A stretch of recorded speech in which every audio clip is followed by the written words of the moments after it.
महादेव की कसम खा के हम सुंदरी का तानी कि आज के बाद रामनगर में केहू के घर में शादी की शहनाई ना बाजे दे। चंदन बहुत बड़ा तांत्रिक बाड़े। वो कई लोगन के बड़ा बड़ा भूत पिशाच से अपन तंत्र मंत्र की विद्या से छुटकारा दिलवले बाड़े। तो स्वागत करे का अंदाज हमके बहुत अच्छा लगा। ए सुंदरी हमने के बियाह होखे दा। ई समस्या आकाश और सुरभि के शादी के ही ना बा, अब ई समस्या पूरे गांव के बा।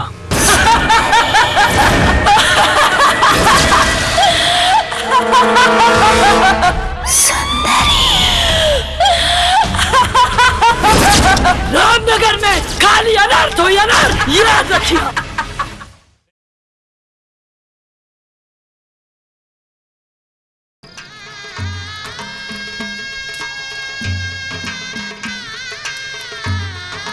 इला तू दोनों लोग एक दूसरे के माला पहना। मंगलम भगवान विष्णु मंगलम गरुड़ध्वज मंगलम पुंडरीकाक्ष मंगलाय तनोहरि मंगलमूर्ते नमः मंगलमूर्ते नमः।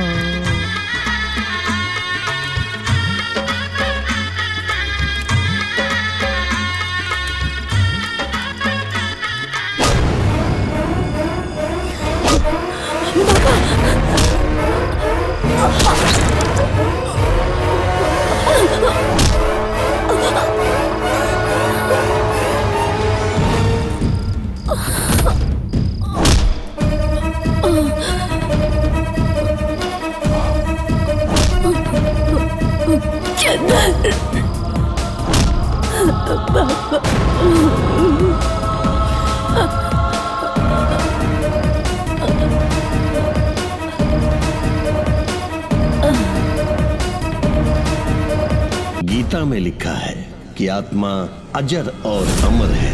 हर आत्मा एक शरीर को त्याग कर नया शरीर ग्रहण करता है, लेकिन अगर किसी आत्मा का कोई सपना अधूरा रह जाता है तो वो अपने सपनों के लिए धरती पर भटकते रहता है और रूह बनकर आत्मा अपना सपना पूरा करने की कोशिश करता रहता है।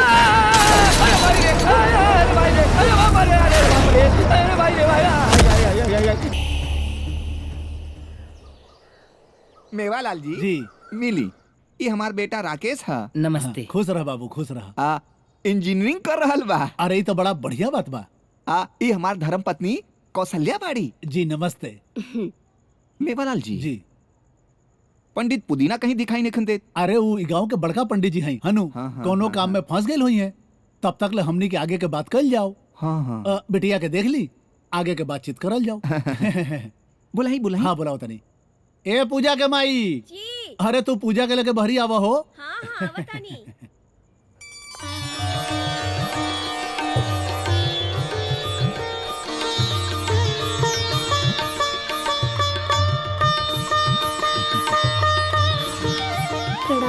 प्रणाम। खुश रहे। बैठ जा बैठ जा।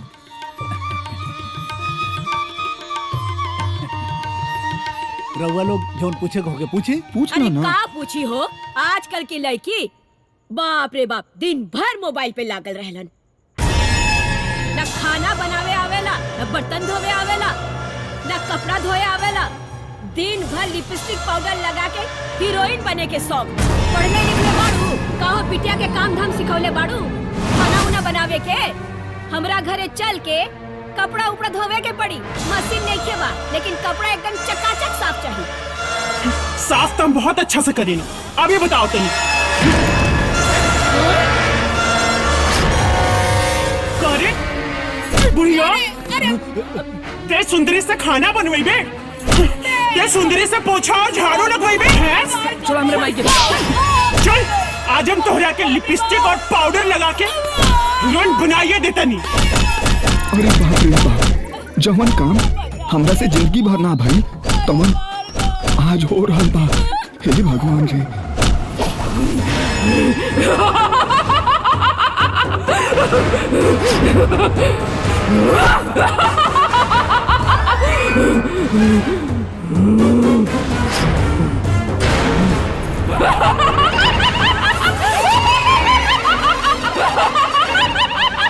बाप रे बाप, ये गांव दोबारा रिश्ता करे आवे लायक नहीं खे बाप रे बाप। पूजा बेटी, पूजा बेटी, अरे बेटी, पूजा, पूजा, पानी ले, पानी ले, पानी ले, पूजा, ए पूजा, बेटी, पूजा, बेटी, पूजा, पूजा, बेटी, माई, हाँ बेटा, माई, माई, माई, कुछ ना बेटा, कुछ ना, ये सुंदरी भी है ना, केहू के बियाह ना होके दी। चलो बाबू, चलो। मुखिया जी बड़ी मुश्किल से पंडित जी बिटिया खातिर इतना बढ़िया रिश्ता खोज के ले आई रहे। हाँ, ओकरो के भगा देहलस। इतना साल से इस सुंदरिया हमनी के गांव में कोनो के बियाह नहीं के होके दूध पिया। कितना तांत्रिक, पंडित, ओझा, सोखा, सब के मंत्र तंत्र फेल हो गिल बा। अरे पंडित जी, इ कपारे के एक एक बार हम रंगवा के रखले बानी, लेकिन अबले हमार बियाह ना भइल। सुन ला सब लोग, अगर यही लगन में हमार ब्याह ना भइल ना तो इहे पेड़ पे फांसी लगा के अपन जान देते। हाँ,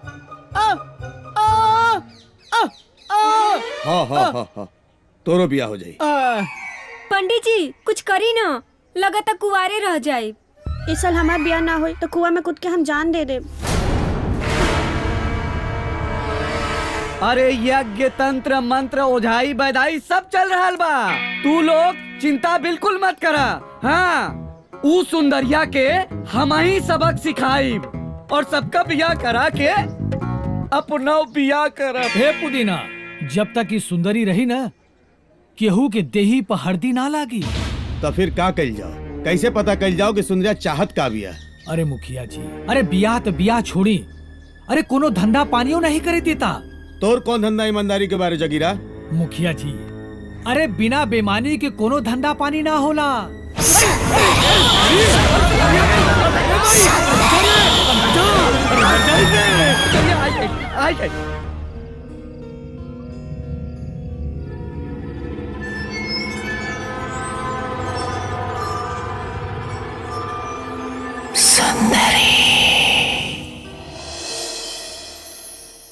ए सुरभि के बाबूजी, ई बेर ना अपन बिटिया के बियाहे के बाद सुरीला के अपने साथ मुंबई लेके चल जाए।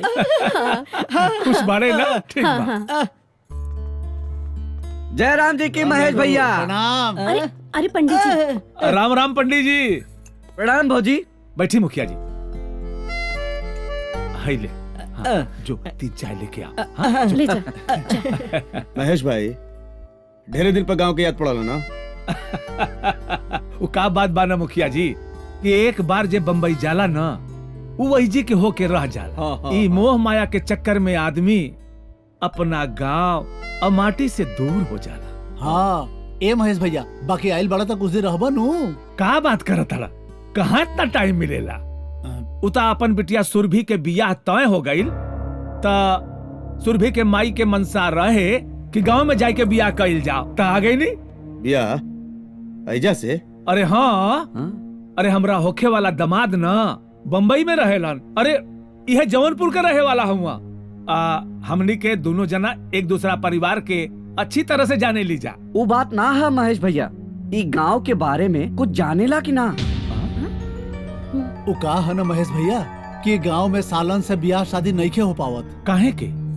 वो काबा महेश बाबू की एगो सुंदरी नाम के आत्मा ये गांव के अपन जाल में जकड़ के रख ले बिया। वो गांव के कोनो लड़का लड़की के बियाहे नहीं के होके देवत। ये सब अंधविश्वास है और ये सब रउआ लोग का कहत बानी। आज के जमाना में ज्ञान विज्ञान के युग में ये सब हमनी के ना माने ले भूत परे। हमनी के मानीला भी और डरीला भी। देखी, हम लोग रउआ लोगन के कोनो जादू टोना टोटका भ्रम जाल में ना फंसावे के चाहिला। यही खातिर हम कहतानी कि तू लोग यहाँ से चला जा। अरे चुप रही रउआ सभे। ये रउआ सभे के भूत बयार के ढकोसला हमनी के ना माने ली। हम काल्ह से आइल बानी और काल्ह से बियाह के बात चलता। हाँ। कहाँ बा राउरू सुंदरी?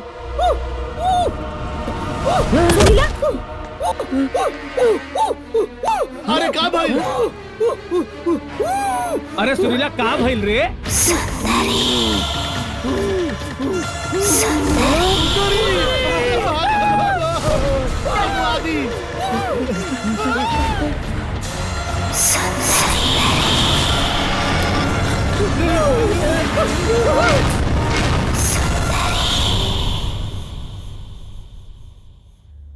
हेलो। हाँ महेश बाबू, राम राम। राम राम समझी जी। हमनी के बम्बई वापस चल के ब्याह करे के पड़ी। मुंबई? ऊ काहे? अरे ऊ का बताई रुआ के, हमने के गांव में एगो सुंदरी नाम के प्रेतात्मा वास करेले और केहू के बियाह शादी ना करे दे रहल बिया। अरे कितना नौटंकी बाज बाड़ा यार तू। ओजा गांव समाज अरे रिवाज आ परंपरा का बात कह के समझ के एजा बुला लेला। अब एजा दोसर नाटक कर रहल बड़ा, भूत प्रेत के बहाना बना रहल बड़ा। अरे रउआ हमरा बात पे विश्वास करी, ई गांव वालन के बात पर हमहू विश्वास ना करत रहनी।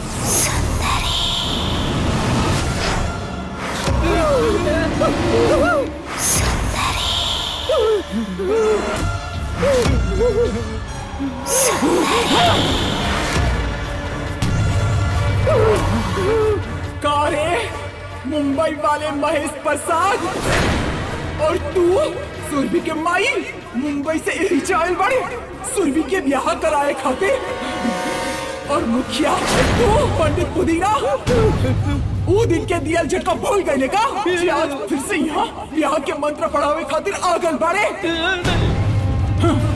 यही जा सुरभि के ब्याह ना हो सकेला।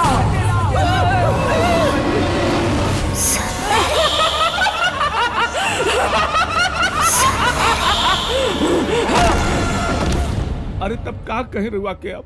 अच्छा ठीक बा, हम आकाश से बात करता नहीं, रखता नहीं। राम राम। जय राम जी की, जय राम जी की।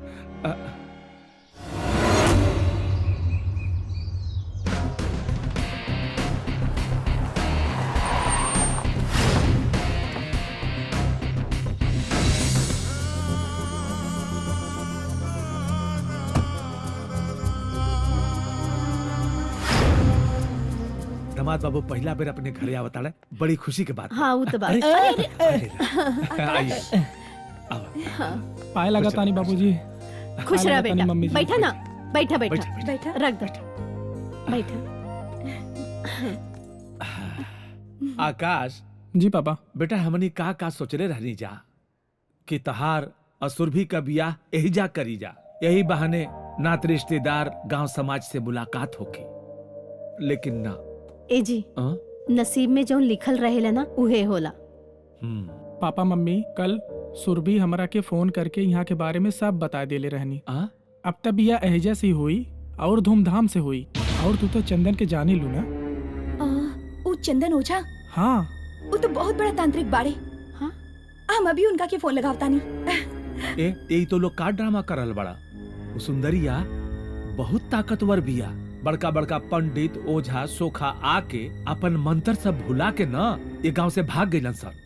तो चंदनवा आके का कर ले? अरे ना बाबूजी, चंदन बहुत बड़ा तांत्रिक बाड़े। वो कई लोगन के बड़ा बड़ा भूत पिशाच से अपन तंत्र मंत्र की विद्या से छुटकारा दिलवले बाड़े। ऐसन? हाँ बाबूजी। ठीक बा। हाँ हम फोन लगावता नहीं। अपने आप के संभाला पूजा, मत हुआ तो का करी। वो सुंदरी हमार शादी रितेश से नहीं होके दे, और अगर हमार शादी रितेश से ना भइल, उनकर शादी कर माँ बाप कोनो और लड़की से करा दिहन, और हम रितेश के बिना नहीं रह सकत। यही से हम सोच ले बानी हम यहाँ से भाग के उनकरा गाँव जाके उनकरा से शादी कर लें। इस संभव नहीं है पूजा कि सुंदरी हमने के गांव से बाहर जाए दे। अगर ऐसन रहे तो दूसरे गांव में जाके बिया हमने सब कर लेती जा, पर सुंदरी ये होखे ना दी। भगवान से यह प्रार्थना कर कि कोनो चमत्कार हो जाए और सुंदरी से ई गांव के लोगन के छुटकारा मिल जाए।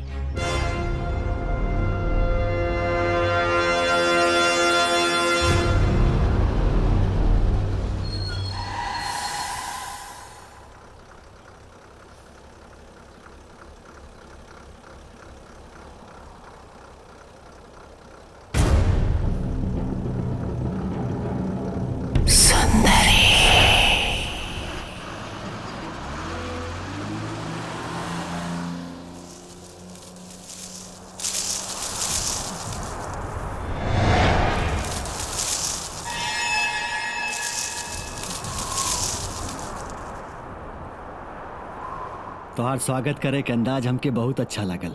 हम तोहरे खातिर तो यहाँ आइल बानी। हम तो से वादा कर रहल बानी कि हम तोहके अपने संगे ही लेके जाइब।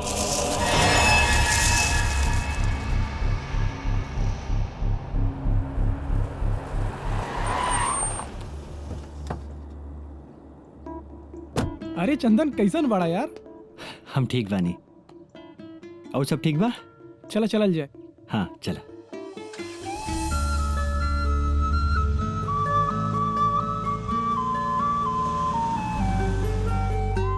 पंडित जी, दामाद जी वो चंदन तांत्रिक के लेके आते हैं।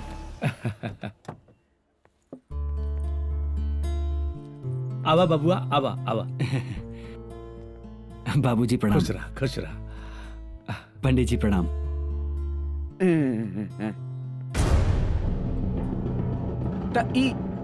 ई बाड़ेन बड़का तांत्रिक हैं? अरे पंडित जी, सूट बूट वाला नौजवान उस सुंदरी के अपना जादू कलाबाजी करके रोक ली। अरे 20 साल काशी के घाट पर हम तब जब घोर तपस्या कैनी और अघोरी विद्या हासिल कैनी। हम ओकरा कुछ न कह पौनी सुंदरी के, और ना ही ओकरा के देख पौनी हैं। अब ही ज्यादा देर ना भइल बा। अगर उस सुंदरी के पता चली तहार तंत्र मंत्र विद्या उखाड़ के फेंक दी। यही से हम कहा तानी तू यहीजा से चल जा। पंडित जी, रउआ शादी ब्याह करावेली ना? अरे लेकिन वो सुंदरिया ब्याह करावे दे तब ना। तो आज से रउआ शादी ब्याह करावे की तैयारी करी। अच्छा देख ले, बड़ा बड़ा ओझा सोखा दुम दबा के भाग गई है, तो हूँ आज रात के भाग जाइबे। अच्छा नमस्कार, चला तानी। पंडित जी प्रणाम। प्रणाम। शादी की तैयारी करी। बानू शादी करा। प्रणाम गुरुजी। आयुष्मान भवा। हमारा के काम खत्म करके रामनगर में आ गए बानी। हमार दोस्त सुरभि और आकाश के शादी हो रहल बा। यहाँ सुंदरी नाम के एगो आत्मा बा। उ गांव वालन के शादी नहीं होके दे रहल बा। बेटा संभाल के। ये मामला गांव में सतावल कोनो अपना लड़की के लगा था। ऐसे ध्यान से हमार दिहल गुरुमाला कबो गला से मत उतरिया। वह तोहार रक्षा करी। एक बात याद रखिया, एक औरत जब बदला के भावना में गुस्सा में हो तो कोनो जहरीली नागिन से कम ना होले। जी गुरुजी प्रणाम। आयुष्मान भवा। ए नंदू। हाँ भैया। बंधु। हाँ गुरु। अरे हमने के कुंवारे जिंदगी ऐसे कैसे कटी? अरे सुंदरिया हमने के ब्याह नहीं हुआ दे। हाँ। अरे जगीरा भाई, हाँ ब्याह नहीं के भइल तक का भाई? हमनी प्यार तक कहिए सकेले ना। हाँ गुरु। अरे तो कमाल का आइडिया बता दल। बिल्कुल। अरे जिया नंदू जिया, बहुत कमाल का आइडिया है। अरे गुरु, अरे गांव के सुंदर सुंदर लड़कियां आवत बड़ी सन। वो देखा। अरे बहुत मन दुखी है। तू बताओ अब क्या कर जा। ए सुना। अरे चलती क्या पोखरे पे? क्या करूं आके मैं पोखरे पे? अरे घूमेंगे फिरेंगे नाचेंगे ऐश करेंगे और क्या। अरे कुकुर। अरे देख तोरा से कुछ कहती। कुकुर तू लोगन के सुंदरी से डर नहीं खिलागा? अरे मेरी जान, उस शादी के खिलाफ बुझाइल ना। प्यार करे के ना, और अगर शादी ना हुई काम चलाओ के। देखा तू लोग 3 और हमनी भी 3 प्यार करके जिंदगी बिताओ जाए। कौन करी तोहरी जैसन झुंगरन से शादी? काम न काज, सकल न सूरत। एकने से प्यार केले से तो अच्छा हमने के कुंवारे जिंदगी बिता दी। कुकुर हट यहाँ सामने से। ए नंदू। हाँ भैया। लागत अब बेरोजगारी के मुंह पे तमाचा मार के चल गई। हमने के कुछ नया धंधा सोचे की पड़ी। खाना तो बहुत टेस्टी बा। अरे बेटा, ई दोनों के बियाह में जौन समस्या आ रहल बा ओके तू दूर कर दा तो ई का बा तोरा के 56 भोग खियाई। काजी। हाँ हाँ सही कहत बानी। बाबूजी। हाँ। रउआ चिंता ना करी। बाकी ई समस्या आकाश और सुरभि के शादी के ही ना बा, पूरे गांव की समस्या बा। समाधान भी होई। बाकी एक बेर हम सुंदरी से मुलाकात करे के चाहता नहीं। चंदन तू ताते गइल बाड़ा, बाकी सुंदरी भाग जाई ना। तो के हमरे तांत्रिक विद्या पे विश्वास नहीं किया? नहीं ऐसा कोनो बात नहीं किए। असल में ई गांव में बहुत पहले बहुत तांत्रिक आयल रहले। बाकी केहू भी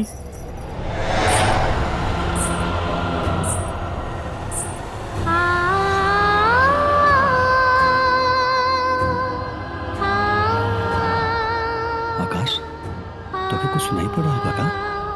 नहीं थे। एगो काम करा, तू सुरभि के ख्याल रखा, हम आवता नहीं।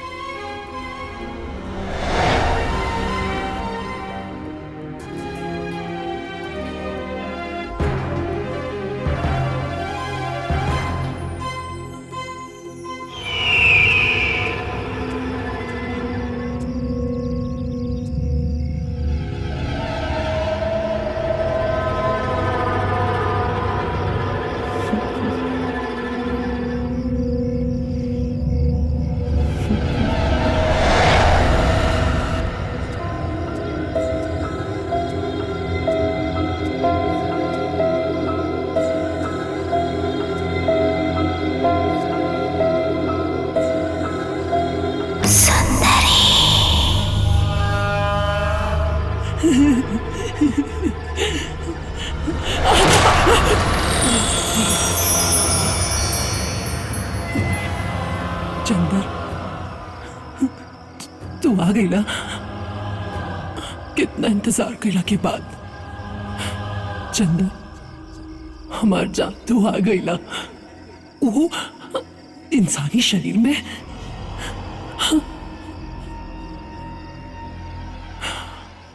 तो के हम कैसे छुई, कैसे प्यार करी तोरा के?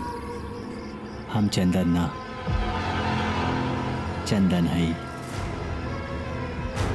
तोहरे जैसन मायावी आत्मा के हम बहुत अच्छे तरीके से जानी ले। तोहारी माया हमारे ऊपर ना चली। वैसे हर एक आत्मा की एगो कहानी होखेला। तोहरा कुछ कहानी होखी, पर फिलहाल हमके तोहरे कहानी में कोनो दिलचस्पी नहीं खे। तू हमसे प्यार से मिल लू, यही से हम तोहार दुश्मन नहीं खे। पर एक बात कान खोल के सुन ला,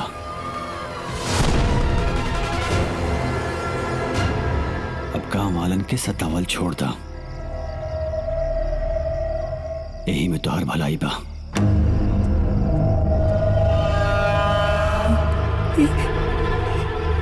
ये हमार चंदर की का हो गई बा? इंसानी रूप में आके हमरा के पहचाने से मना कर देले बाड़न।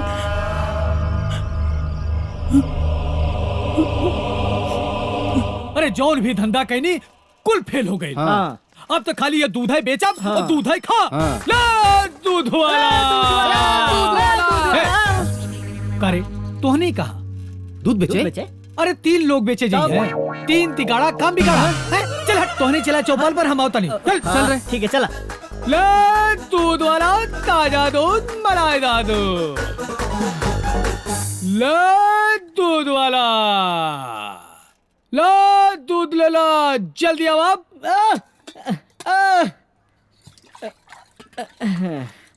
बोला कितना दे?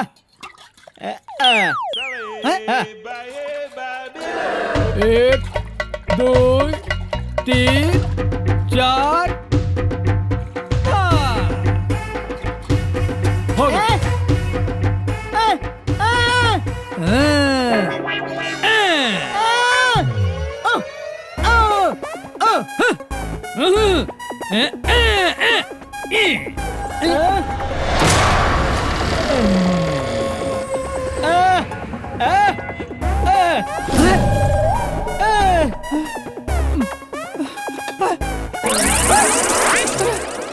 लगातार गंगा माई पानी मिलाओ, देख ले का।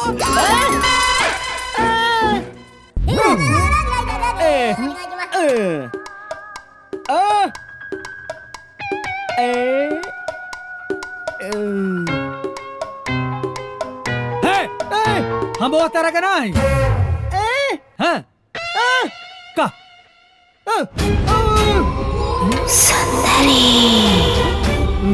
सुंदरी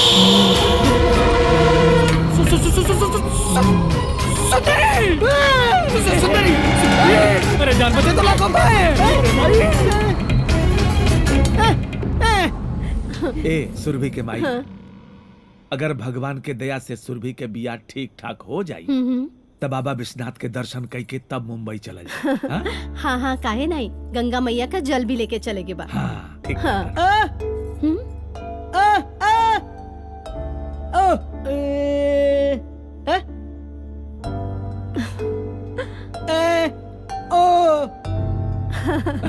सुरीला कहता कि तोहार बियाह भइल बा कि ना। अभी तक केहू हमारे मन मिजाज के ना मिलल। जब केहू से मुलाकात हो जाई तब बियाह भी हो जाई। चंदन, तू आपन अखियां खोल के तो देखा, तोहरा के चाहे वाले के कमी नहीं खे। तू हमार सबसे प्यारा मेहमान बाड़ा। चला ताकि अपन गांव घुमा दी, नदी नहर तालाब और खेत खलियान के दर्शन करा दी। सुरभि, हाँ?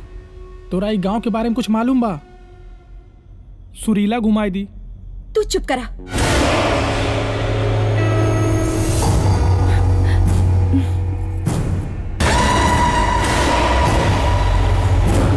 चली ना हमारे साथ घूमे, हम तोहरा के अपन गांव घुमाई।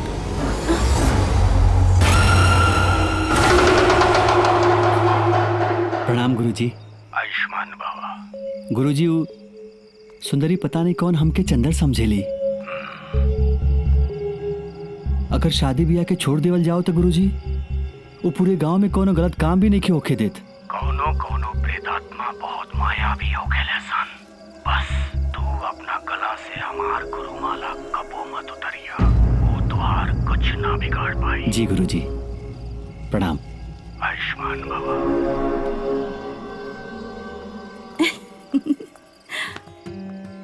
मैं तेरे प्यार में पागल तुझे ऐसे ढूंढती हूँ जैसे कोई प्यासी नदियाँ सागर को ढूंढती है।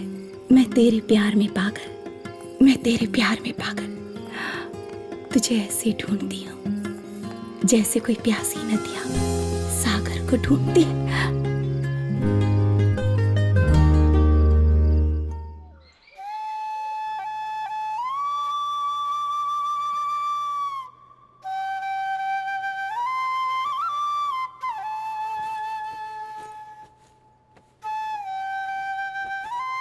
बचपन के दोस्ती आज टूट गई। कॉलेज से लेके अब तक तू दोनों जने हमके खूब घुमौल। अरे तू अपन बांसुरी बजावल बंद करा यार। अरे जब तू दोनों जने में इतना प्यार रहल हमसे, तू लोग बता दिए होता, हम खुशी खुशी अपने प्यार की कुर्बानी दे दी हुई। और एक बात बतावे, तू एहजा आए रहा भूतनी भगावे कि हमारे होके वाली मेहरारू पटावे। अब बहुत हो गई और हम अपन बिया एहजा ने मुंबई जाए करब। अरे यार आकाश, तू जो समझ रहा बाड़ा वो बात नहीं खे। अरे तो का समझी? सुरभि समझावा इनकरा के। आकाश, हम क्या अचानक का हो गल रहे, हमरा के खुदे कुछ याद नहीं खे। जे चंदन के साथ लुका छुपी खेलत रहे वो हम ना, उस सुंदरी रहे। तोरे अंदर जे रहे सुंदरी रहे तो उनसे काहे रोमांस करी? काहे से कि सुंदरी हमके अपन चंदर समझेली। हमार विश्वास करी। अब ये चंदर के है यार? वह तो पता लगावा की कोशिश कर रहा बानी। अब पता नहीं वो सुंदरी कहाँ हुई और का कर रहा हुई।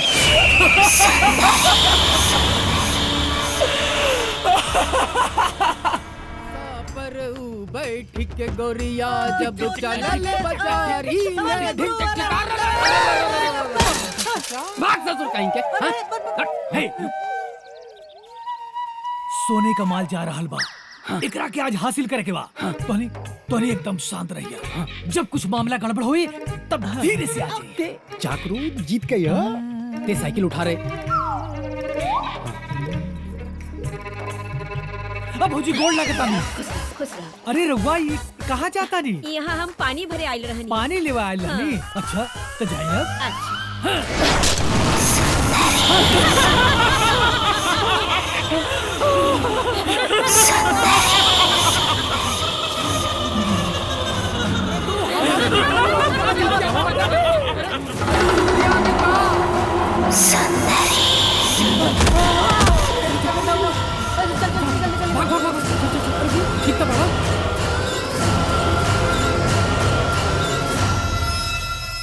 सुंदरी सब काम सही कर रहा बा।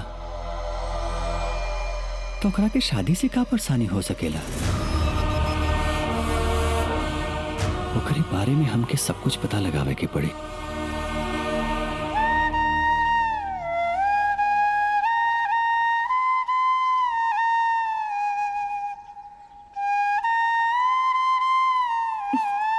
खुश पड़ा ना?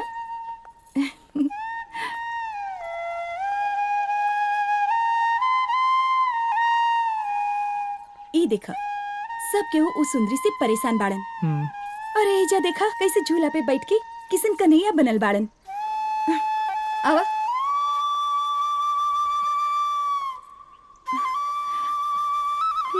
चंदन, कल रात के कहाँ चल गेल रहला और सुंदरी के बारे में कुछ सोचला? आकाश, सुरभि, तू दोनों लोग अपने शादी के तैयारी करा जा, ठीक बा? हमके हमार काम अपने तरीके से करे दा। न दिन न तारीख न लगन न शादी का कोनो प्लान, ना ही नाच गाना ना ही बाराती। आज चुपचाप तू लोगन का हम बिया करा दे हैं। और देखा बात, वो सुंदरी हमार का बिगाड़ ली है। तू लोग जल्दी से एक दूसरे के माला पहनावा, जल्दी करा। ओम मंगलम भगवान विष्णु, ओम मंगलम करुण पूजा, ओम मंगलम।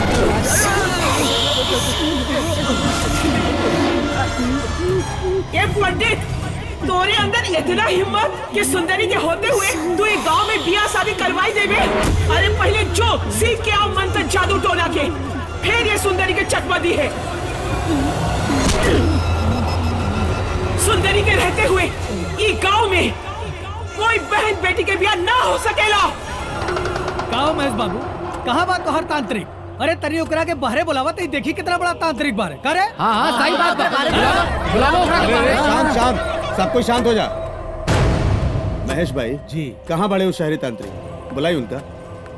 इतना दिन से आयल बड़े, कुछ भइल उनका से? अगर कुछ नहीं किया होत तो फिर काहे गाँव वालन पे तांत्रिक गिरी झाड़तन? लागा था तू लोग सही कहा ताड़ा। हम आजा चंदन के यहाँ से भेज देत बानी। आकाश, वो यहाँ से कहीं न जाइए, हमरा उनकरा पे विश्वास बा। ओ देखा आ गइलन। ला, तांत्रिक साहब आ गइलन।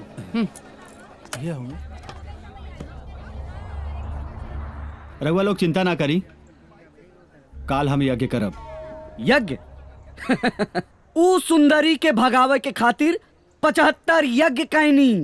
20 साल काशी के गंगा घाट पे मौन व्रत साधना, घनघोर जप तप और ब्रह्म मसान कह के आयल बानी, तब हम ओकरा के न भगा पाऊनी। और ई शहरी सूट बूट वाला रंग रूट ढोंगी अब कौन यज्ञ कह के ऊ सुंदरी के काबू करबे हैं? बिच्छी का मंत्र मालूम ही नहीं खे और सांप के बिल में हाथ चला बाएंगे। पंडित जी, काली के यज्ञ में रघुआ हमारे सहयोग करी ही। ठीक बा। हमरा लगा था कि इनका के एक मौका देवे के चाहिए। कहत हन तो इनका साथ देवे के चाहिए। ठीक बा? हाँ, मौका दिहल जाओ। ठीक बा महेश बाबू, ठीक बा। ओम जयंती मंगला काली भद्रकाली कपालिनी दुर्गा क्षमा शिवा धात्री स्वाहा स्वधा नमस्तुते। ओम बहुत बेताल बेताल स्वाहा। ओम सर्वदूषित शक्ति स्वाहा। ओम सर्व परिहराय स्वाहा। ओम धरती पाताल पंचभूताय स्वाहा। ओम सर्वदेवभ्यो नमः स्वाहा। ओम अग्निदेवताभ्यो नमः स्वाहा। ओम स्थानदेवताभ्यो नमः स्वाहा। ओम ग्राम देवताभ्यो नमः स्वाहा। ओम स्थान देवताभ्यो नमः स्वाहा। हमरा के भगावे खातिर यज्ञ कर रहल बड़ा। ओम काली काली कपालिनी भद्रकाली लागता अपन प्राण से तोहरा के मोह नहीं थे।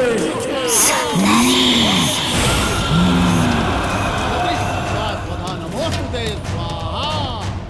ओम मान जाग जाग भूत जाग प्रेत जाग बेताल जाग आजा आजा। ओम शंकराय नमः। ओम जयंती मंगला काली भद्रकाली कपालिनी दुर्गा शिवा धात्री स्वाहा स्वधा नमस्तुते। ओम बेताल बेताल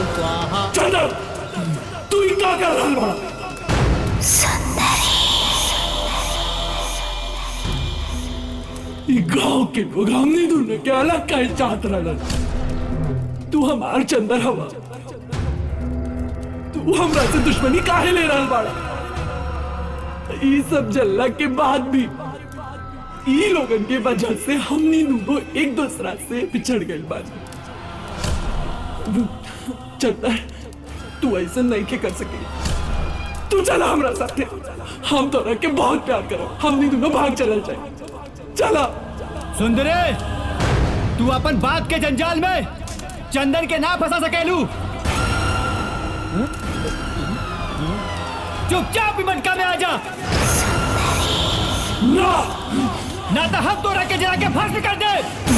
चंदन ना हो सकेला, तू हमरा के पहचान काहे नहीं के? हाँ, हम तो सुंदरी है।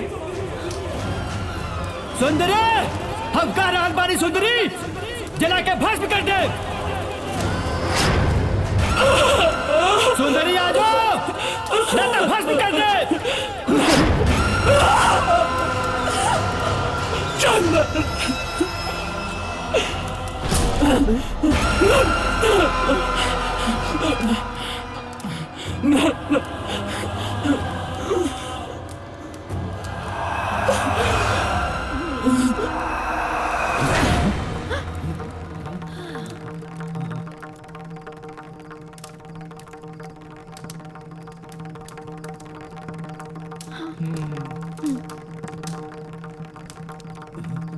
अब तोरे ही करनी के फल हमारे गुरु ब्रह्मदेव जी दी हैं। ओम गुरुवाय नमः। रउआ सब लोग अपन आंख बंद कर ली। जब तक हम ना कहीं केहू के आंख खुले के ना चाहिए। पंडित जी रउआ आंख बंद करी।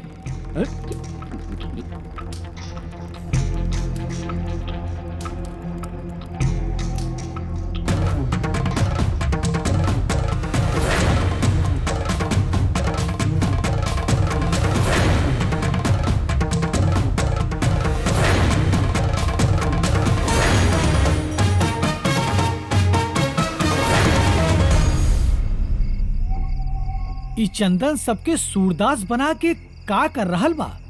हैं? अरे चुप करा, देखात नहीं बा उस सुंदरी के खाना खियावत बा। तू कैसे जानता ला? अरे हम सब जानता नहीं। अब रउआ सब अपन आंख खोल सकेली।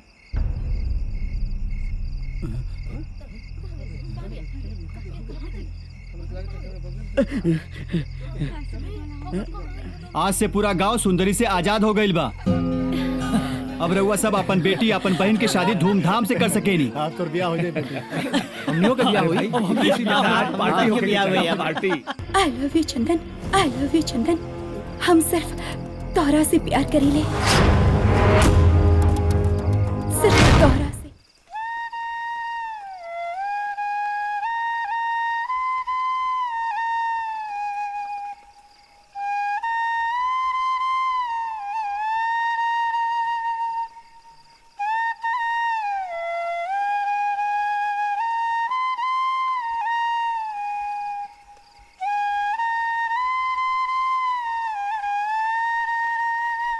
वही दिन तू मुंबई चल गया होता ना तो अच्छा होता है। तू भूत प्रेत के चक्कर में हमरा के बहला फुसला देला, लेकिन अब ना, तू निकला यहाँ से। चंदन कहीं ना जाइए। और हाँ आकाश, हम चंदन की जानी ले, पहचानी ले। और जब से यही जाइल है, हम चंदन के तंत्र मंत्र के हीरोगिरी देख के आपन सगरो सुदबुद हो गल बानी। और हमरा के चंदन से प्यार हो गल बा। जब तो से प्यार है तब चंदन हमारा दोस्त रहे, और अब जब चंदन से प्यार बा तो तू अपन दोस्ती निभावा। कितना बेशरम बेवफा बाड़ू तू। अहिजा हमें बुला के दोस्ती और प्यार के तू खूब निभौलू। तू लोग के प्यार के शरबत तू लोग के मुबारक हो। हम तो चले अपने घरे, अपने पापा के संगे, वहाँ से फिर मुंबई। देखा चंदन इतना दूर से हमनी के शादी कराए खातिर यही जा सकेले, और तू यही जा से मुंबई जाए के बात करत आड़ा। छे कैसन दोस्त बाड़ा यार। और हाँ, जबले ब्याह ना हो जाए तबले यही जैसे की होना चाहिए। और हाँ, जाकर अपन पापा से कह दे कि अभी अपन घरे जाई, और जब हमने की ब्याह हुई तो सूट बूट पहन के तैयार होके यही जा जाइए। ठीक बा, अब चले जाए यहाँ से। सुंदरी तो भाग गई, लेकिन तू कोनो सुंदरी से कम नहीं खे बाड़ू।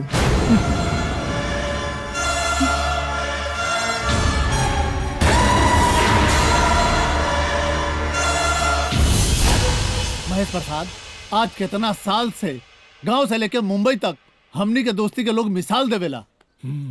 ऐसे आकाश और सुरभि के दोस्ती देख के हम सोचनी कि दोनों परिवार एक हो जाए तो हमनी के दोस्ती और मजबूत हो जाए, लेकिन ना, सुरभि भूत प्रेत के बहाना बना के अलग अपना प्यार के गुल खिला रहल बिया।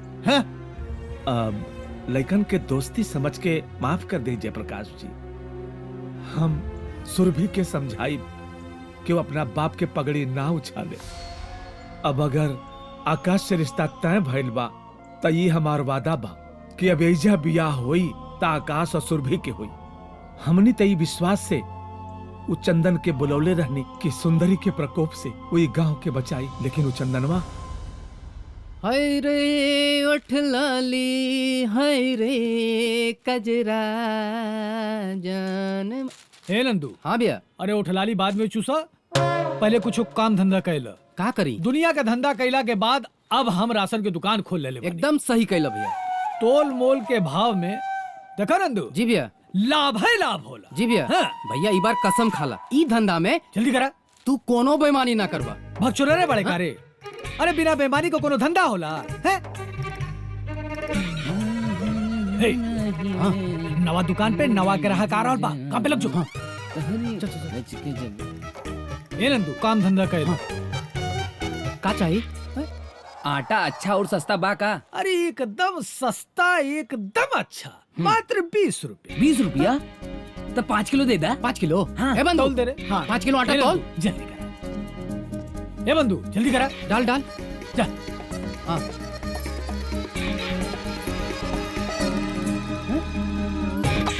हाँ। और डाल। का हो रहल बा?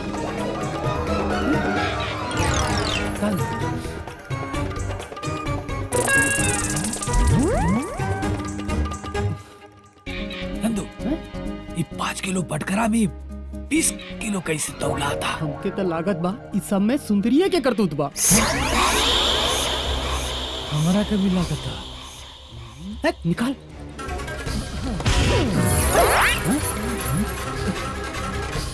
अरे पगलायल बड़े का 5 किलो जल्दी से तौल के दीदी। जल्दी करा, जल्दी करा। हो गई। हाँ। हाँ। दे दो। इले। इले। जय हो। बाप रे बाप, ये तो सुंदरी हमने की पीछा छोड़ता ही नहीं खे। कहले रहली ना ईमानदारी से धंधा कइल जाए, तू मानते नहीं खा।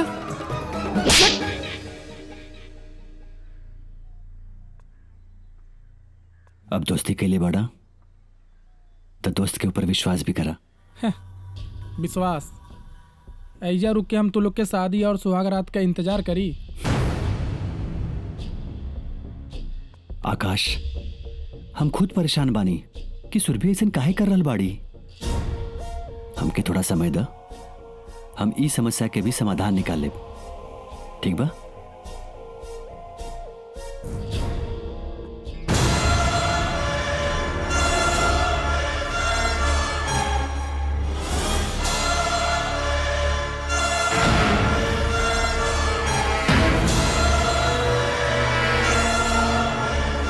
सपना केहू और के दिखावेली, अपना केहू और के बनावेली। छी।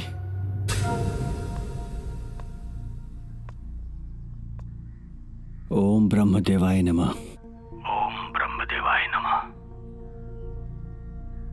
आज हम अपना शिष्य के माथा पर चिंता के लकीर देख रहल बानी। का बताएं गुरुजी, यहाँ सब कुछ हमारी सोच के विपरीत हो रहा बा। आयल रहनी कुछ और करे खातिर, होखत बा कुछ और। तोरा गला में वो गुरु माला नहीं के। कहाँ बड़ा तू? अपन गुरु के बात माना, जाके पहले अपन गुरु माला पहना, इससे पहले कि कुछ अनर्थ हो जाए।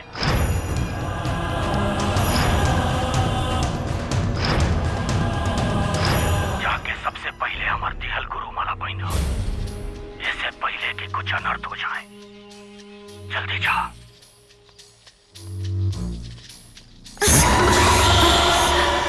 कहाँ जा रहल बड़ा हमार होखे वाला सैया जी?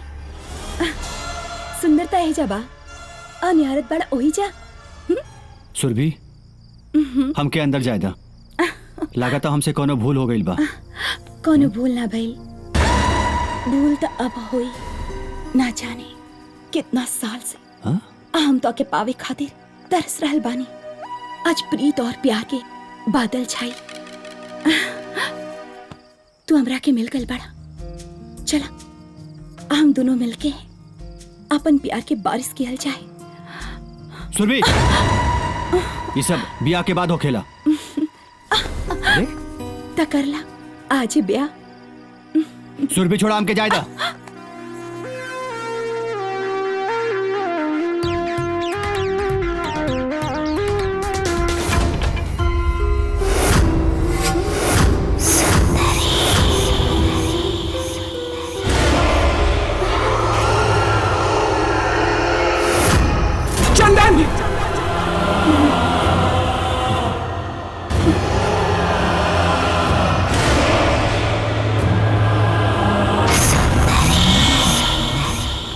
चंदन ना हो सकेला। हमरा के अपन शक्ति से मटका में कैद करके तू बहुत बड़ गलती कर देने वाला।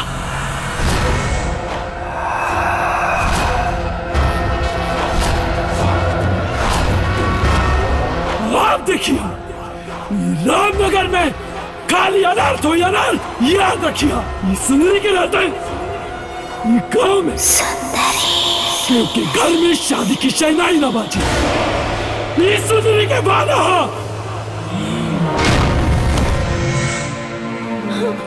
सुरभि काबिल सुरभि उठा। आखिर ये मटका फूटल कैसे?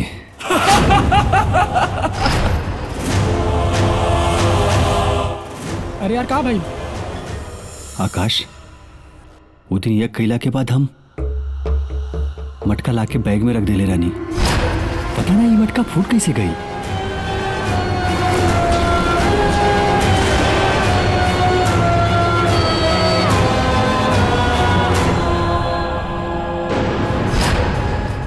सुंदरी आजाद हो गई। तब से वो सुंदरी सुरभि के अंदर समा गई। सुरभि बिटिया आँख खोला बिटिया। चंदन हमरा के माफ कर दे, हम तोहरा पे बेवजह शक कैनी। वो सब तो ठीक बा यार। सुरभि बिटिया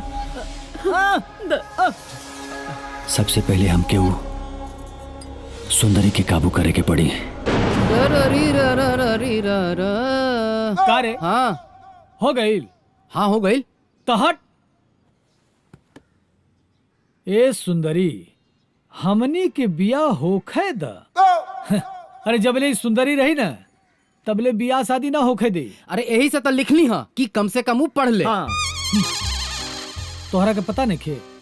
अरे इतना धंधा कहनी हम कुल फ्लॉप हो गई। कुछ नया धंधा सोचे के पड़ी। हाँ गुरु सोची सोची कुछ नया धंधा सोची। सोचो तारे। ए सुंदरी हमने के बियाह होखे द। करे बियाह का बियाह बियाह? अरे हमरे जवानी से बुढ़ापा हुआ के नौबत हो गई और बियाह नहीं क्या हो और तो के बियाह करे के बा। अरे भाग यहाँ से। जा तू लोग तो कुंवारे मरबा अरे भाग यहाँ से, भाग यहाँ से। कोहनी का ताकत अरे रे। अरे काल ही के लड़का इतनी बड़ी बात बोल के चल गई और तोहनी सुने ताड़े आ गई। कौन आ गई? कहाँ आ गई? कैसे? सुंदरी? अरे कार नया धंधा दिमाग में आ गई। कैसन धंधा गुरुजी? अरे अगर सुंदरी सुन ललत ना तो हमनी के पूरा धुरिया के मारी बुझाइल। चुप कर, शांति बनाओ। चल रास्ते में बताओ तनी।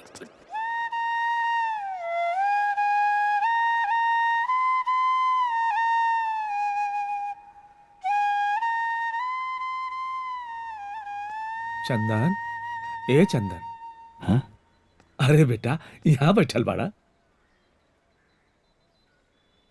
बाबूजी। हाँ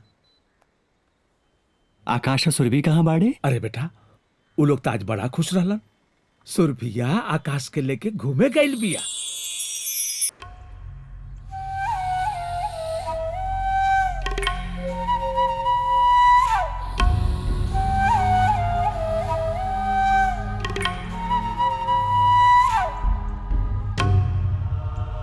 चाय का धंधा कैनी, फेल हो गई।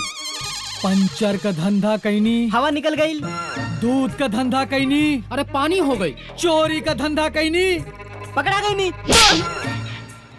कहाँ पकड़े नी? सक्सेस हो गई नी।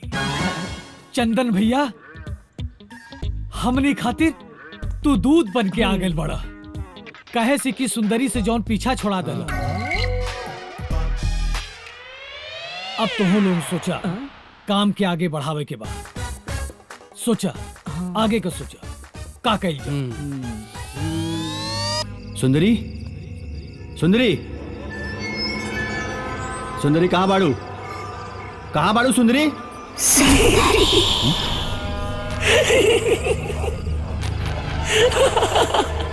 हमरा के मालूम रहे कि तू ऐसा आखिरकार तू सबके छोड़ के हमरा लगे आ ही गई। चलो अब जल्दी से अपनी जिस्मानी रूप छोड़ के हमरा साथे रूह बन जा। सुंदरी, तू गांव वालन के काहे परेशान कर रहल बाड़ू? खाली बियाह करे के खातिर? तोहरे वजह से पूरा गांव के कवारन का जिंदगी बर्बाद हो गई बा। ठीक बा, अब हम सब छोड़ के इजे से दूर चल जाए। बस तू हमार हो जा। सुंदरी, हम चंदर ना चंदन है। ये नहीं कह सकता। उहे रूप, उहे काठी, उहे आंखें, तू ही हमार चंदर हो। सुंदरी, पूरी दुनिया में 7 लोगन के शक्ल सूरत एक जैसन होखेला। हमरा कुछ नहीं कह सुने के बाद तो ही हमार चंदर हो, हमार चंदर। इंसानियत के नाते हम तोहरा के कुछ न कर रहल बानी। और ई चंदर चंदर का लगा के रखे बाड़ू? हा, तोहार और चंदर के का कहानी बा?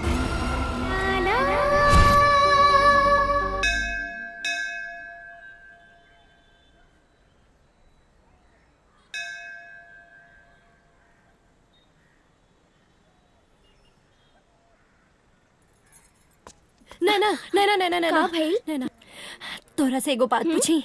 का बोला? ई प्रीत और प्यार का होला? अरे प्रीत और प्यार ईश्वर के बनावल एगो सुंदर उपहार होला। इहे प्रीत और प्यार के चलते ये संसार चल रहल बा। लेकिन तू ये सब काहे पूछत बाड़ू?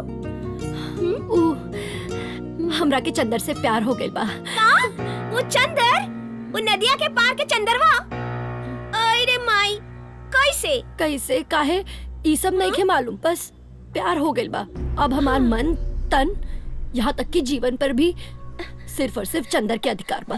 दूर हट हमरा से। अब तो पूरा समाज के कैसे मुंह दिखाईबू और अपन बाबूजी के कैसे मुंह दिखाईबू तू? हाँ, पूरे बिरादरी के कलंकित कर देले बाड़ू तू। हाँ?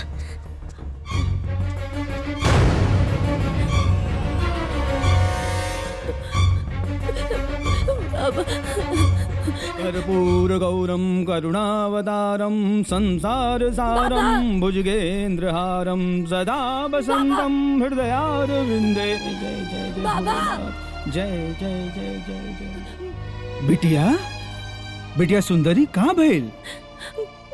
बाबा, हमरा से बहुत बड़ी गलती हो गई बा। उठावा तू अभी के अभी भोलेनाथ के त्रिशूल और दे दा हमार बलि। ना बिटिया, अरे बात का है? हमार चंदर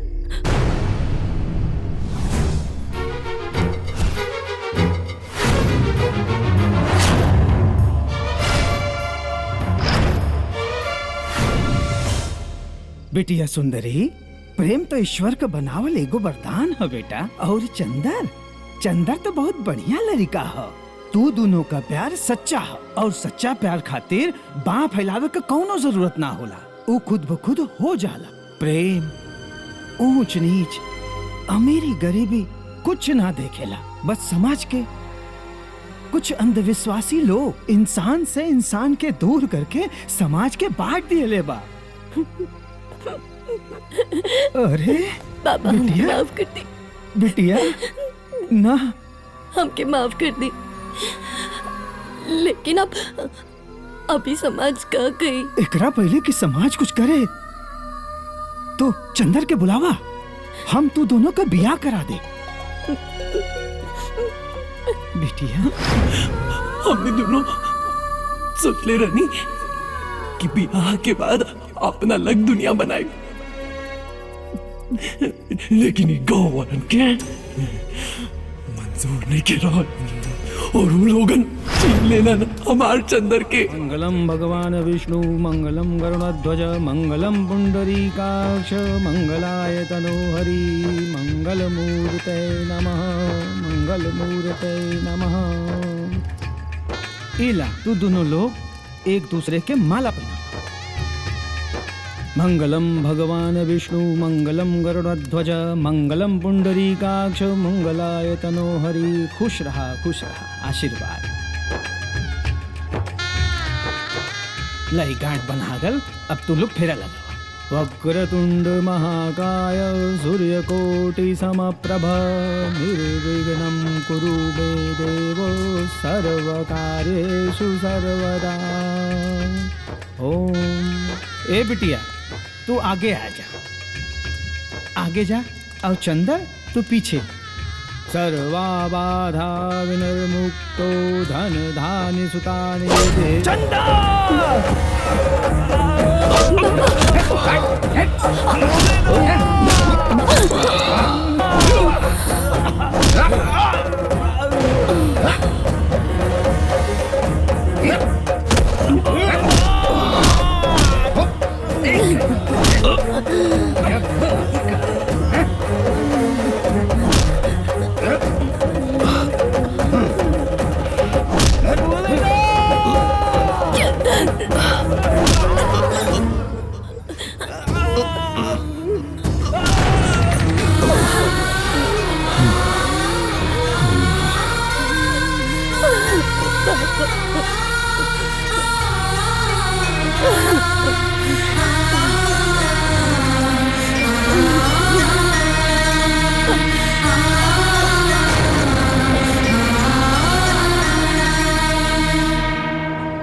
रामनगर के निवासियों की वजह से हमार जीवन और हमार प्यार छिन गए। ये लोग हमार ब्याह ना होके दे। आज ये महादेव की कसम खा के हम सुंदरी का डाली कि आज के बाद ये रामनगर में केहू के घर में शादी की शहनाई ना बाजे दे। अच्छा तई रहे तो हर कहानी। हाँ, और यही से हम तब से लेके अब तक तोरा पीछे बानी। भले ही तू हमार चंदन न बाड़ा, लेकिन अब हमार दिल तोरा पर आ गई बा। और अब इस सुंदरी की शादी हुई, वो तोरा साथी। लेकिन एक आत्मा की शादी एक इंसान के साथ कैसे हो सकेला? सब हुई। हम सुरभि के शरीर में आकर तोहरा से शादी करब और हमेशा हमेशा खातिर ओकरे शरीर में रहब। सुरभि आकाश के मंगेतर बाड़ी। तो का भाई, वैसे भी हम उन दोनों की शादी ना होके दे। कहा सोच रहल बाड़ा? हाँ, सोच ला जौन सोचे के बाद सोच ला। भले ही हमार चंदर ना मिला, लेकिन चंदर की शक्ल में चंदन तो मिल जाए हमरा की। सोच ला तांत्रिक महोदय, तोहरा लगे दू गो रास्ता बा। एक तरफ पूरा गांव वालन की खुशी और दूसरी तरफ हमरा साथे बिया। सुंदरी, गांव वालन के खुशी वापस आई और रहल बात आकाश और सुरभि की, वो दोनों के खुश रखे के जिम्मेदारी हमार बा। वो दोनों के बीच में हम केहू के ना आवे देव। अभी भी समय बा, मान जा, यही में तोहार भलाई बा।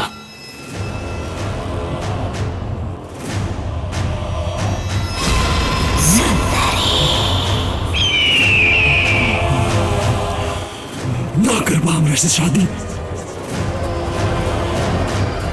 हम हो देखा था कि तुहार और हमार बिया कैसे ना हो, तबाही मचा दे।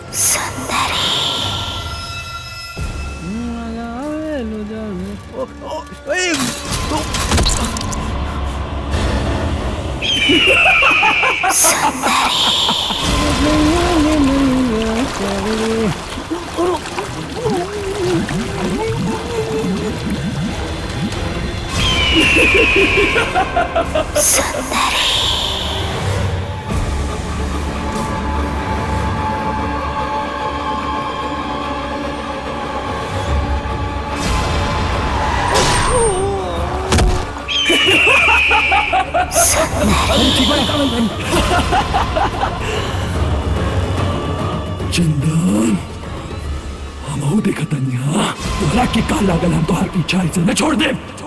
बिया तो होई, चाहे हमरा कुछ भी करे के पड़े।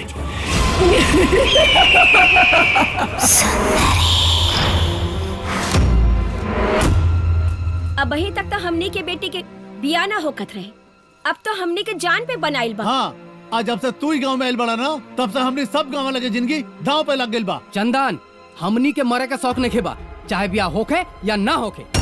मरे से अच्छा तो हम कुआरे रह जाए। और हमार तो अभी अभी बिया भइल बा, हमने के इतना जल्दी नहीं खे मरे के। ठीक कर रहल बाड़ू तू। पहले तो कोनो कामो नहीं करे देत रहे, लेकिन तोहरे चक्कर में ना पूरे गांव के एक एक आदमी के जान लेवे पे उतर आइल भी आऊ। अरे हम तो पहले से जानत रहनी है, ई अपना दोस्त के घरे ओकरा होके वाली मेहरारू के साथ नैन मटक्का करे के खातिर आइल बा। चंदन, सुंदरी अब तक गांव वालन के बियाह ना होके देते रहे, लेकिन अब तोरा कारण पूरा गांव के जान लेवल चाहती है। गांव में केहू के जान जाए ये हम बर्दाश्त ना कर सकीला। यही से हमार फैसला बा कि तू ये गांव छोड़ के चल जा।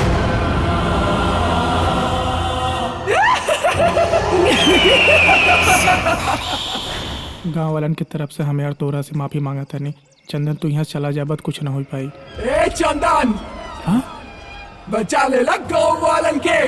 चंदन, अब अपनी दोस्त के कैसे बचाइबे? ना सुरभि, सुरभि, अरे रुक जाओ सब। नहीं सुरभि, नहीं सुरभि, ऐसा मत कर। ना तो इस सुरभि के हम मार दे। ना ना सुरभि, सुरभि के छोड़ दा। आखिर तोरा के काम मिली सुरभि के मार के? शांति मिली हमरा के। अगर तू ये चाहता है कि ये बच जाए तो तोहरा के हमरा से ब्याह करे के पड़ी। ब्याह बोला, करबा हमरा से ब्याह? करबा हमरा से ब्याह? ना देख रहा कि मार दे। ना हम शादी खातिर तैयार बानी। हम शादी खातिर तैयार बानी।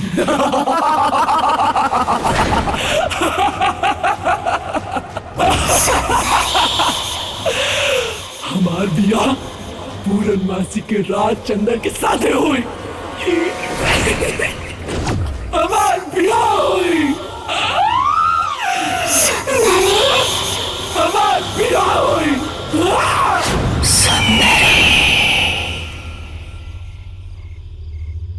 वो पंडित जी की बेटी रहे। नदी उपार के चंदल मल्हार के साथ अनैतिक संबंध बना के समाज के परंपरा के ताक पे रख के वो बियाह करत रहे। यही से उस समय कुछ गांव वाला मिल के ओकरा मार दिलन जा। का प्यार करब पाप होला? ऊंची जाति नीची जाति, अमीरी गरीबी के फर्क करके रउआ लोगन के दकियानुसी परंपरा के चलते आज तक ही पूरा गांव इतना साल से भोग रहल बा। हमने के माफ कर दे चंदन। माफी हमसे ना, माफी उस सुंदरी से मांगा जा लोग।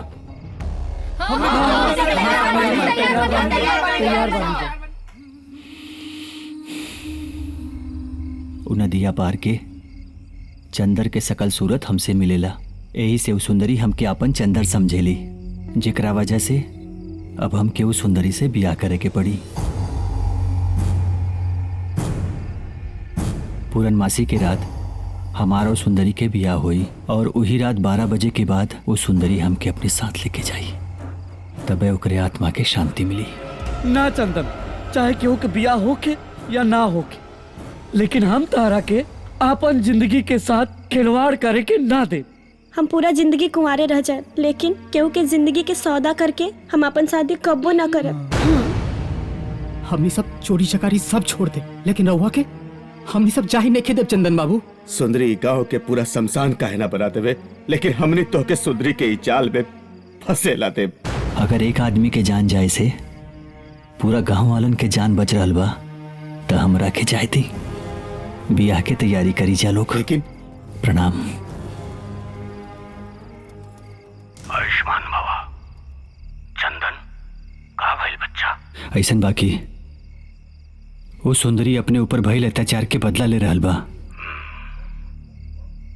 आज ना तो गांव गलत बा और ना ही सुंदरी। यही से हम अपने तंत्र मंत्र के विद्या के प्रयोग सुंदरी के ऊपर ना कर रहल बानी। ना तो राउर सिखावल विद्या से उस सुंदरी के हम मटका में डाल के रउआ के चरण में डाल देते। ये काहे कर रहल बड़ा तू? बाबा, हम सुंदरी के इंसाफ दिलावे के चाहतानी। कैसे इंसाफ दिलेगा? सुंदरी से बियाह करके बाबा।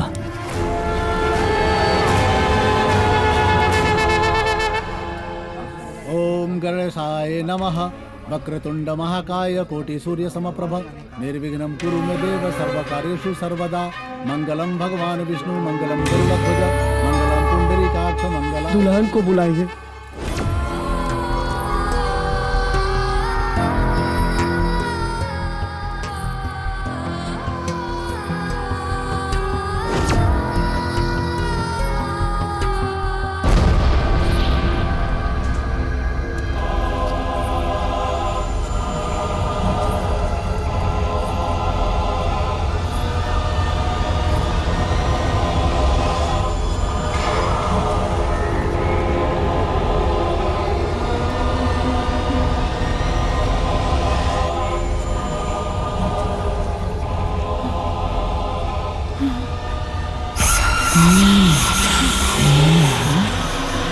ये कैसे शादी हो? ये शादी ना मातम लागता। अगर तू चाहता ना कि हम जैसे हमेशा हमेशा के लिए चल जा, तो हमरा के हर केहू के चेहरा पर खुशी दिखे के चाहिए। खुशी। सुंदरी।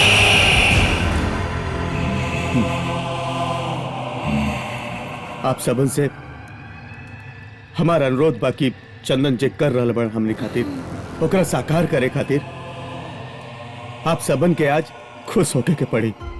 आज वो दिन बाकी गांव के माथा पे लगल कलंक के मिल के मिटावल जाओ। हमली इतना तो कर ही सकी ना जा। बेटी के टोली में बिठा के विदा कही जाला। हमनी सब का कही जा, बरस पहले जो गुनाह कैले रही जा हम सब, वो पाप के बोझ कब करके आज हम सब खुश हो जा। शायद हमनी के पाप के बोझ कुछ कम हो जाए, सब कोई खुश हो जाए। जा हंसी जा।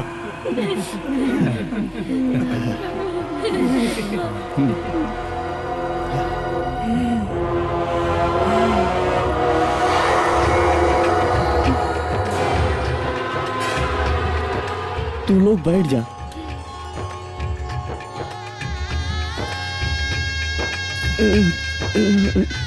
दूल्हा दुल्हन का गठबंधन करी।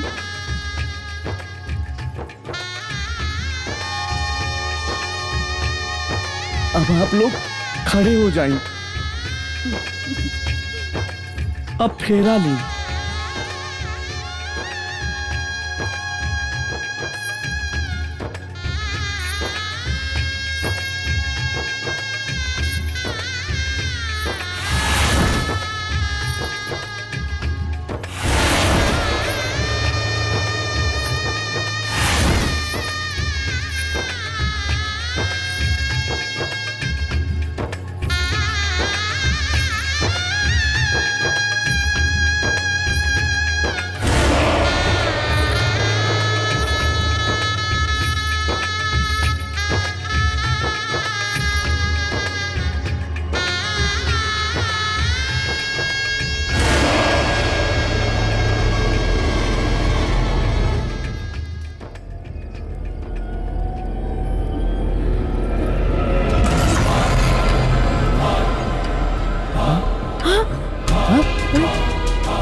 तू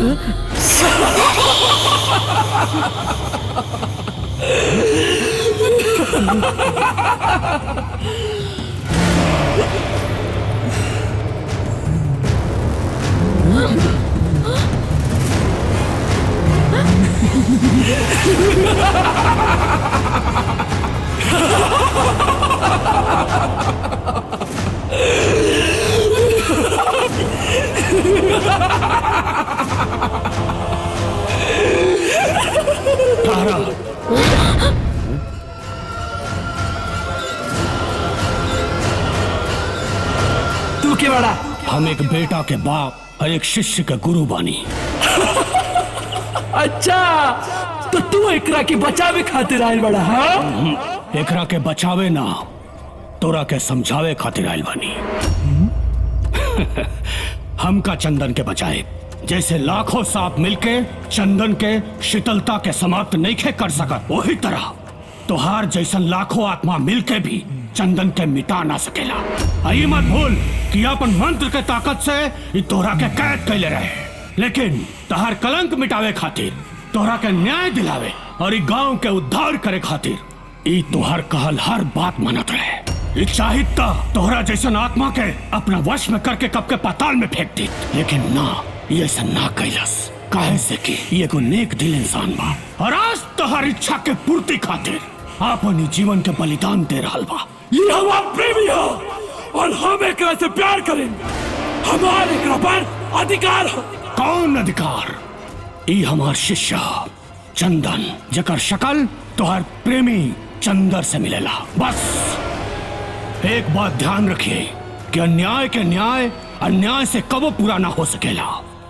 हम माना तानी कि तोरा पर जुल्म भइल, गलत भइल, लेकिन तू जे करता रहो ऊ कबा सालों से पूरा गांव वालन से अपन ऊपर भइल जुल्म के बदला ले रहल बाड़ू तू। देखो इस सबके चेहरा के, इस सबके चेहरा पे पश्चाताप के भाव दिख रहा बा,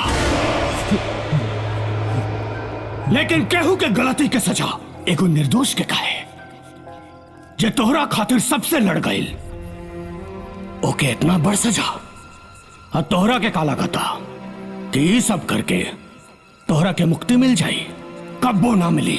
तोहर आत्मा अनंत काल तक भटकत रही, तड़पत रही, लेकिन ओकरा मुक्ति ना मिली। याद रखिया, तोहर प्रतिशोध के ज्वाला तोहरा के कभी मुक्त ना होके दी।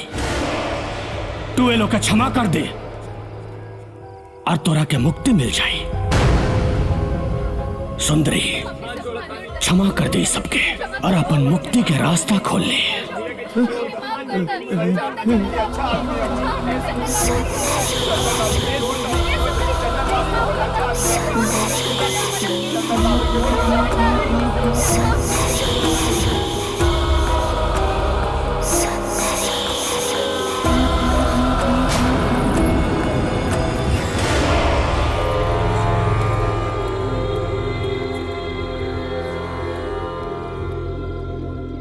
आज हमार जिंदगी के सबसे खूबसूरत दिन बा।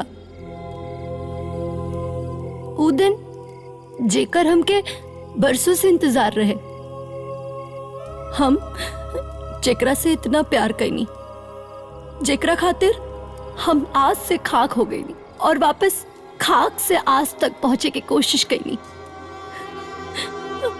हम अपन प्यार पावे खातिर इस सफर में इतना स्वार्थी बन गई कि हम अपन असल स्वभाव ही भूल गई।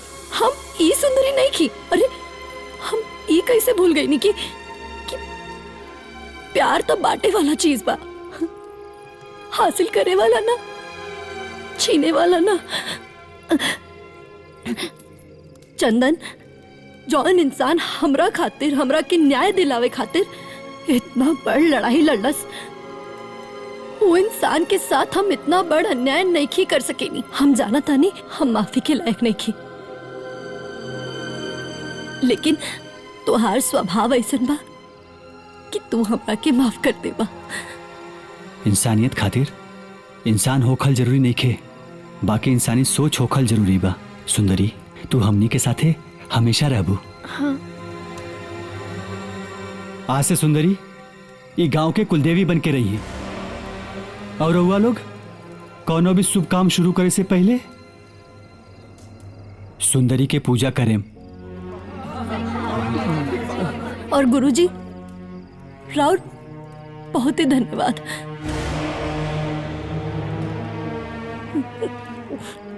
हम माफी मांगे के काबिल तो नहीं की, लेकिन हम रउआ सब लोगन से माफी मांगत तानी। हो सके तो अपन सुंदरी के माफ कर दी। हाँ